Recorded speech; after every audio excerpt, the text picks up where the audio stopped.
इंदौर के भिष्टी मोहल्ले में रहने वाले 80 वर्षीय बुजुर्ग के शव को कुत्तों के नोच खाने की खबर तो आपने सुनी होगी। जीते जी उन्हें संभालने वाला कोई नहीं था, लेकिन अब उनकी संपत्ति के वारिस सामने आ रहे हैं। क्या इन लोगों को अधिकार है बुजुर्ग की संपत्ति लेने का, जिनके शव को कुत्तों ने खा लिया हो? वह जिस मकान में रहते थे वहां सांप बिच्छुए का बसेरा हो, मकान इतना जर्जर कि कभी भी भरभरा कर गिर जाए। 80 वर्षीय विजय सिंह ठाकुर जो अकेले रह रहे थे, उनका शव छद विक्षत हालत में उन्हीं के खंडर में मिला। और इस पूरी कहानी में सबसे दर्दनाक बात यह है कि जब तक वे जिंदा थे तब तक उनको देखने वाला कोई नहीं था, लेकिन जब वे गुजर गए तो उनके वारिस सामने आ गए। रूह को कपा देने वाली इस घटना ने हमारे सिस्टम पर भी कई सवाल खड़े कर दिए हैं। विजय सिंह जो रिटायर थे, जिनका कोई बच्चा नहीं था, अपने जर्जर मकान में अकेले ही जिंदगी काट रहे थे। उनके एक रिश्तेदार का दावा है कि वे उनसे मिलने कभी कभी जाते थे।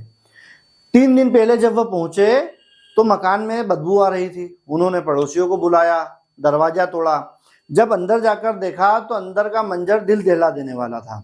आवारा कुत्ते उनके शव के पास थे और उसे नोच रहे थे। शव का अधिकांश हिस्सा वे खा चुके थे, जिसमें हाथ, पैर, सिर, मुंह शामिल थे। ये घटना कई सवाल खड़े करती है।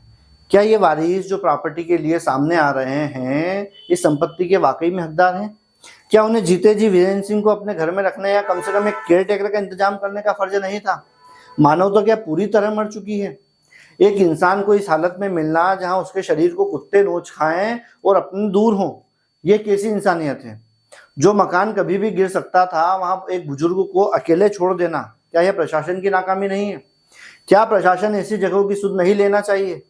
यह सिर्फ विजय सिंह की कहानी नहीं, बल्कि उन अनगिनत बेसहारा बुजुर्गों की कहानी है जो अकेलेपन का शिकार हैं। शायद यह वक्त की ऐसी मांग है जिस अनदेखी को सरकार को देखना चाहिए और ऐसे बुजुर्गों की संपत्तियों को अपने हाथ में लेना चाहिए। उनका इस्तेमाल उन बुजुर्गों के लिए करना चाहिए जिन्हें सचमुच सहारे की जरूरत है। यह खबर सिर्फ एक खबर या घटना नहीं है, बल्कि हमारे समाज पर एक तीखा तमाचा है। आपकी इस पर क्या राय है? कमेंट्स में जरूर बताइए।